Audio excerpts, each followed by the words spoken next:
नमस्कार।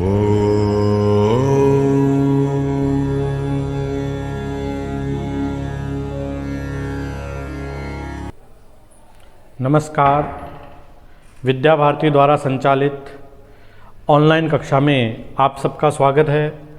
आज कक्षा 10 के विज्ञान विषय के ऊपर जो अध्याय 5 हमारा चल रहा था, दैनिक जीवन में रसायन, जिसके अंदर हमने जो अम्ल क्षार है उनकी अलग अलग प्रकार की जो वैज्ञानिकों के द्वारा दी गई अवधारणा है, अम्ल क्षार है उसके सामान्य गुणधर्म हैं, लवण हैं, इनके बारे में अध्ययन किया है।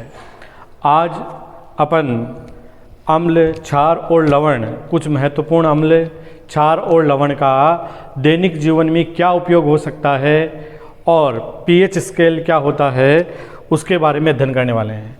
तो हमारा एक तो जो प्रकरण है, उस प्रकरण का जो बिंदु है वो है अम्ल, क्षार एवं लवण का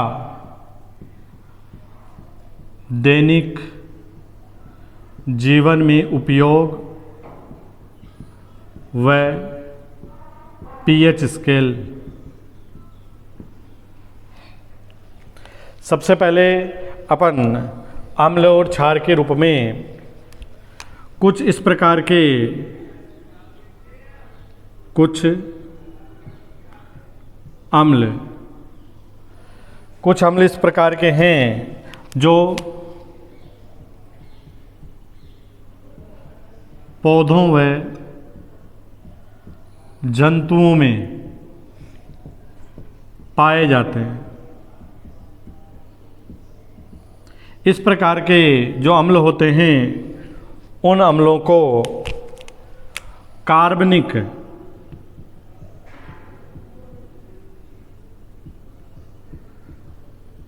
अम्ल कहते हैं। यानी इस प्रकार के जो अम्ल होते हैं वो कार्बनिक अम्ल कहलाते हैं। जैसे कुछ उदाहरण हैं, इस प्रकार के उदाहरण हम इस अध्याय का जो पहला वीडियो था उसमें भी अध्ययन कर चुके हैं। जैसे इमली होती है, इसके अंदर टार्टरिक अम्ल है वो पाया जाता है। जैसे नींबू है जिसके अंदर सिट्रिक अम्ल है वो पाया जाता है। जैसे सिरका है जिसके अंदर एसिटिक अम्ल है वो होता है। संतरा है जिसके अंदर एस्कॉर्बिक अम्ल है वो पाया जाता है। तो इस प्रकार से कई प्रकार के अम्लों के उदाहरण हमने वहाँ पर भी लिए थे, यहाँ पर भी मैंने कुछ उदाहरण लिए हैं कि जैसे इमली है जिसके अंदर टार्टरिक अम्ल है, नींबू है जिसमें सिट्रिक अम्ल है, सिरका है जिसमें एसिटिक अम्ल है, संतरा है जिसमें एस्कॉर्बिक अम्ल होता है। और विभिन्न प्रकार के जैसे जंतु हो सकते हैं, जंतुओं के अंदर जैसे मधुमक्खी, जिसके अंदर जो अम्ल होता है वो फॉर्मिक अम्ल होता है, जिसको मेथेनोइक अम्ल भी कहते हैं। इसी प्रकार से जैसे एक पादप की एक प्रजाति है नेटल पादप होता है, इसके अंदर भी इसी प्रकार का मेथेनोइक अम्ल है वो पाया जाता है। तो विभिन्न प्रकार के पादप व जंतुओं के अंदर कई प्रकार के अम्ल पाए जाते हैं जो क्या कहलाते हैं, कार्बनिक अम्ल कहलाते हैं। और इन कार्बनिक अम्लों का हमारे दैनिक जीवन में अत्यधिक महत्व होता है। इसके अलावा एक उदाहरण इसके अंदर अम्लों के अंदर एक आता है खनिज अम्ल। आपको पूछा जा सकता है कि खनिज अम्लों के उदाहरण दीजिए। तो कुछ महत्वपूर्ण खनिज अम्ल है, खनिज अम्ल के अंतर्गत आता है जैसे पहला है HCl जिसको कहते हैं हाइड्रोक्लोरिक अम्ल। दूसरा आता है H2SO4 जिसको कहते हैं सल्फ्यूरिक अम्ल। तीसरा आता है HNO3 जिसको कहते हैं नाइट्रिक अम्ल। इस प्रकार के खनिज अम्लों का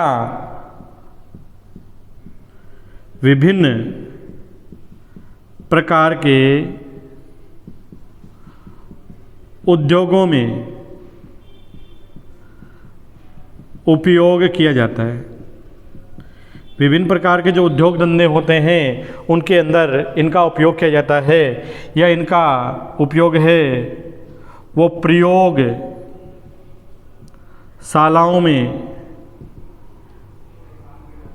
अभिकर्मक के रूप में भी इनका उपयोग है वो किया जाता है। इनमें से जो सबसे पहला है हाइड्रोक्लोरिक अम्ल HCl। जो हाइड्रोक्लोरिक अम्ल है इसका उपयोग जैसे बॉयलर को अंदर से साफ करने में, या सिंक हो सकता है, या सैनिटरी को साफ करने में इसका उपयोग है, हाइड्रोक्लोरिक अम्ल का उपयोग है वो किया जाता है। जो हाइड्रोक्लोरिक अम्ल और एक नाइट्रिक अम्ल, इन दोनों का एक मिश्रण होता है जिसको कहते हैं अम्लराज या रॉयल जल भी कहा जाता है। यह इसको एक नाम से और भी जानते हैं, एक्वा रेजिया। इस नाम से एग्जाम में प्रश्न भी आता है कि एक्वा रेजिया क्या है या अम्लराज क्या होता है। जो एक्वा रेजिया या जो अम्लराज है ये मुख्य रूप से हाइड्रोक्लोरिक अम्ल और नाइट्रिक अम्ल, इन दोनों के जो कंसंट्रेटेड विलयन हैं सांद्र, इनको कहते हैं सांद्र। हाइड्रोक्लोरिक अम्ल और नाइट्रिक अम्ल हैं, इनके जो सांद्र विलयन होते हैं, इन सांद्र विलयनों का मिश्रण होता है जिसके अंदर हाइड्रोक्लोरिक अम्ल के 3 भाग और नाइट्रिक अम्ल का 1 भाग, यानी 3 भाग है वो किसके, सांद्र हाइड्रोक्लोरिक अम्ल के, और 1 भाग है वो सांद्र नाइट्रिक अम्ल का जो मिश्रण होता है। इनका जो मिश्रण है, इसी मिश्रण को क्या कहते हैं, एक्वा रेजिया या अम्लराज या रॉयल जल कहा जाता है। और ये एक ऐसा जो एक्वा रेजिया है, ये क्या है, एक ऐसा भभकता हुआ द्रव है जो Au यानी सोना गोल्ड है, Pt, Ag, प्लेटिनम, सिल्वर जैसी जो धातुएं होती है, इनकी सफाई में या इनको गलाने के रूप में इनका उपयोग है वो किया जाता है। इनमें से केवल हाइड्रोक्लोरिक अम्ल या केवल नाइट्रिक अम्ल है, सोना, चांदी, प्लेटिनम ऐसी धातुएं होती है वो अक्रिय प्रकृति की होती है, किसी के साथ किसी भी प्रकार की कोई रासायनिक अभिक्रिया नहीं करती है। अम्ल के साथ में भी इनकी कोई अभिक्रिया नहीं होती है। इनमें से केवल हाइड्रोक्लोरिक अम्ल या केवल नाइट्रिक अम्ल भी इनको गलाने में सक्षम नहीं होता है, लेकिन इनका 3:1 का जो मिश्रण है एक्वा रेजिया, वही क्या होता है, इस प्रकार की धातुओं को गलाने के अंदर एक भभकते हुए द्रव के रूप में उपयोग में लिया जाता है। इसलिए इसको एक्वा रेजिया या जो रॉयल जल या अम्लराज भी कहते हैं। इसके बाद में आगे वाला जो बिंदु इसके अंदर आता है वो है सल्फ्यूरिक अम्ल। जो सल्फ्यूरिक अम्ल हैं, सल्फ्यूरिक H2SO4, जिसको कहते हैं सल्फ्यूरिक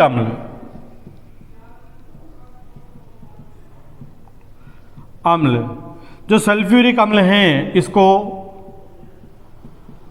अम्लों का राजा, इसको अम्लों का राजा या king of acid, king of acid है वो कहा जाता है, यानी अम्लों का राजा कहा जाता है। और इसका जो किसी भी इस प्रकार का भी एक प्रश्न है वो एग्जाम में पूछा जाता है कि किसी भी देश की औद्योगिक जो क्रांति है उस क्रांति में जो देश सल्फ्यूरिक अम्ल का जितना ज़्यादा उपयोग करता है उसकी औद्योगिक क्रांति के क्षेत्र में वो सबसे अग्रणी होता है। तो इसके आधार पर कि इसकी उपयोगिता कितनी की जा रही है, उसके आधार पर उसका महत्व है वो बहुत अधिक हो जाता है। इसी प्रकार से इसके अंदर एक अम्ल आता है, दुर्बल अम्ल की श्रेणी में आता है CH3COOH, जिसको कहते हैं एसिटिक अम्ल। इस एसिटिक अम्ल का उपयोग प्रयोगशाला में होता है,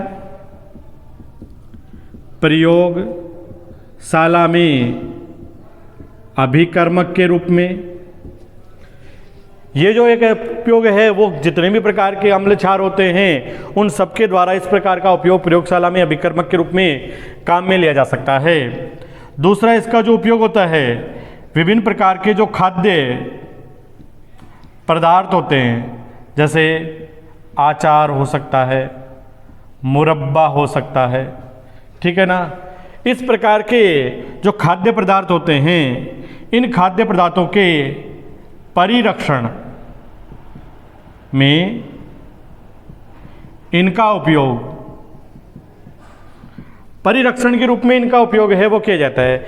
इसी के साथ साथ इसका जो उपयोग है वो विभिन्न प्रकार के जो लकड़ी के बने हुए फर्नीचर वगैरह आदि होते हैं उनके अंदर विभिन्न प्रकार के बैक्टीरिया या जीवाणु जो हो सकते हैं उनसे उनको क्षति होने से बचाने के लिए परिरक्षण के रूप में भी इसका उपयोग है, एसिटिक अम्ल है, इसका उपयोग किया जाता है।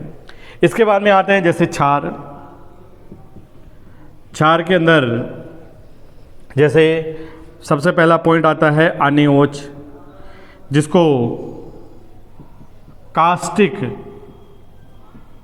सोडा भी कहते हैं, कास्टिक सोडा भी कहते हैं। इसका उपयोग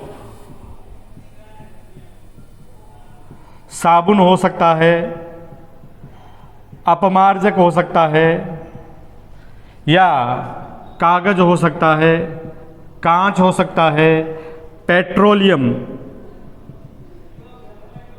पदार्थों का शोधन हो सकता है, धातु निष्कर्ष हो सकता है, आदि विभिन्न प्रकार के क्षेत्रों में इस कास्टिक सोडे का उपयोग है वो किया जाता है। इसके साथ साथ इसके अंदर एक आता है कैल्शियम हाइड्रोक्साइड। कैल्शियम हाइड्रोक्साइड है, ये क्या करता है, इसका कृषि के क्षेत्र में, खेतों में अगर जो मिट्टी है उस मिट्टी की अम्लीयता बढ़ जाती है तो वहाँ पर क्या किया जाता है, इसका चूने के रूप में छिड़काव किया जाता है, और छिड़काव करने के कारण ये मिट्टी की बढ़ी हुई अम्लता है उसको दूर करता है। इसके साथ साथ एक आता है MgOH का होल्टॉइड, जिसको कहते हैं, इसका एक नाम भी होता है मिल्क ऑफ मैग्नीशिया, यानी मैग्नीशियम का दूध भी कहते हैं। और ये एक आता है एंटासिड, एग्जाम में इसको एक नाम से पूछा जाता है प्रति अम्ल। एंटासिड के रूप में, यानी अगर हमारे शरीर के अंदर है वो पेट में अपच हो सकती है, एसिडिटी हो जाती है, तो जितने भी प्रकार के जो एसिडिटी को दूर करने वाले प्रोडक्ट आते हैं इनो के रूप में हो सकता है, जिसके अंदर इसका भी उपयोग होता है। और एक लवण होता है NaHCO3 में सोडियम हाइड्रोजन कार्बोनेट, इसका भी उपयोग है। बेकिंग सोडा होता है, इसका उपयोग है वो पेट की बढ़ी हुई अम्लता को दूर करने में। ये भी एक प्रकार का क्या है, एंटासिड या प्रति अम्ल के रूप में काम आता है। तो इस प्रकार से कई प्रकार के जो क्षार है, इसी प्रकार से जैसे भाई आपको ये बताया है कि बेकिंग सोडा इसका लवण, ये एक प्रकार का लवण है, इसका भी एंटासिड के रूप में, प्रति अम्ल के रूप में इसका उपयोग है वो अग्निशामक यंत्र में आग बुझाने में। इसके साथ साथ जितने भी प्रकार के जो खाद्य पदार्थ अपन घर के अंदर बनाते हैं, जैसे कचौरी हो सकती है, समोसा हो सकता है आदि को स्वादिष्ट बनाने के लिए इसका उपयोग है वो किया जा सकता है। इसके अलावा जो केक हो सकते हैं, ब्रेड हो सकती है, उसको स्पंजी बनाने के लिए बेकिंग सोडे का उपयोग किया जाता है। वो स्पंजी इसलिए बनती है कि जब इसका गर्म किया जाता है तो उसमें से कार्बन डाइऑक्साइड गैस है वो बाहर निकल जाती है, इसके कारण उसकी जो प्रकृति होती है वो स्पंजी प्रकृति की होती है। इसके अलावा एक आता है जिसको कहते हैं पोटास एलम, जिसको फिटकरी भी कहा जाता है। फिटकरी जिसका अणुसूत्र होता है K2SO4.Al2SO4 का होल थ्राइस .24H2। इसके अंदर जो .24H2 है 24 जल के हाइड्रेट है, ये एक प्रकार का क्रिस्टलन के जल के रूप में है। और इसका जो उपयोग है वो मुख्य रूप से जल के शोधन, यानी शोधन का अर्थ यहाँ पर है शुद्धिकरण से, यानी जल में जो अशुद्धियाँ होती है उन अशुद्धियों को दूर करने के लिए इसका उपयोग है वो किया जाता है। इसी प्रकार से इसके अंदर एक आता है लवण के रूप में सिल्वर नाइट्रेट। सिल्वर नाइट्रेट, जो सिल्वर नाइट्रेट है इसका उपयोग विभिन्न प्रकार के उर्वरक बनाने में, नाइट्रोजन से संबंधित हो सकते हैं, विस्फोटक पदार्थ बनाने में हो सकता है। इसके साथ साथ इसका उपयोग, एक महत्वपूर्ण उपयोग होता है फोटोग्राफी में। फोटोग्राफी के अंदर जो पहले ब्लैक एंड वाइट फोटोग्राफी खींची जाती थी तो उससे जो नेगेटिव से जो फोटो को साफ करके दिया जाता था उसके अंदर इसी विलयन को उपयोग में लिया जाता था। तो इस प्रकार से कई प्रकार के अम्ल, क्षार और लवण हैं जिनका अपन दैनिक जीवन में उपयोग को पढ़ते हैं। इसी प्रकार इसके अंदर एक आता है Na2CO3.10H2 जिसको धोने का सोडा कहते हैं। इसका उपयोग घरों के अंदर कपड़ों की हो सकती है, घरों की सफाई हो सकती है आदि के अंदर इसका उपयोग है वो किया जाता है। इसके बाद में आगे बिंदु आता है इसके अंदर पीएच स्केल। पीएच स्केल क्या है कि जिस प्रकार से बॉडी का टेम्परेचर मापने के लिए अपन थर्मामीटर का उपयोग करते हैं, उसी प्रकार से किसी भी प्रकार का कोई भी विलयन हो सकता है, उस विलयन की अम्ल और क्षार की सामर्थ्य मापने के लिए जिस स्केल का उपयोग किया जाता है उस स्केल को पीएच स्केल कहते हैं। पीएच स्केल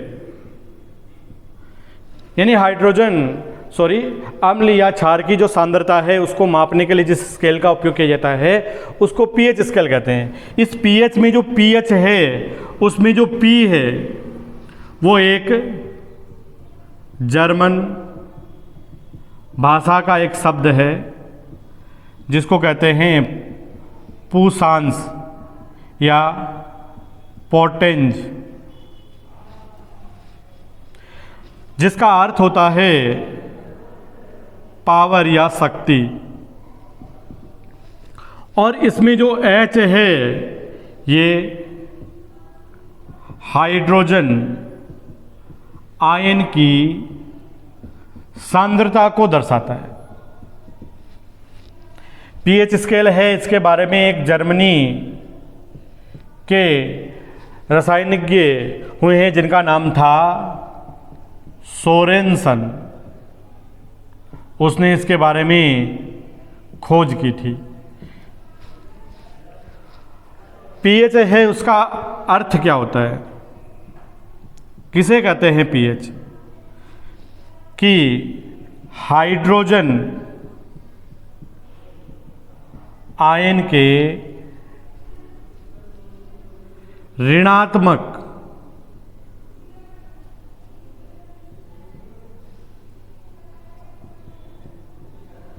लघु गणक की सांद्रता को पीएच कहते हैं।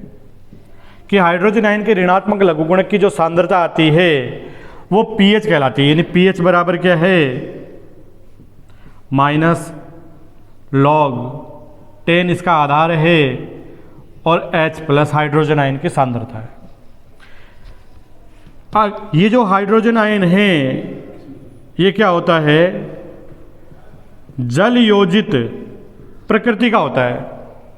और जल योजित प्रकृति का होने के कारण ये जल में विलय होकर के H3O प्लस, जिसको कहते हैं हाइड्रोनियम आयन कहते हैं, वो हाइड्रोनियम आयन में बदल जाता है। इसलिए जो पीएच होती है वो माइनस लॉग 10 हाइड्रोनियम आयन की सांद्रता के भी बराबर होती है।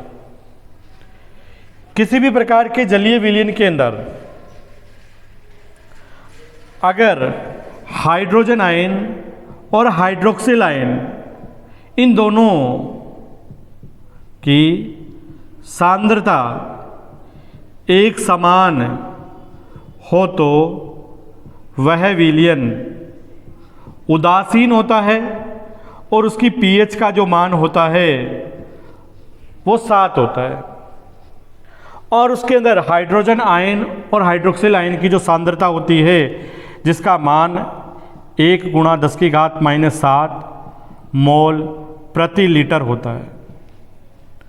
तो इस पीएच की गणना किस प्रकार से अपन कर सकते हैं कि पीएच बराबर माइनस लॉग है वो 1 × 10⁻⁷। ये इसको आप इस प्रकार से भी लिख सकते हैं, पीएच बराबर माइनस लॉग 10⁻⁷।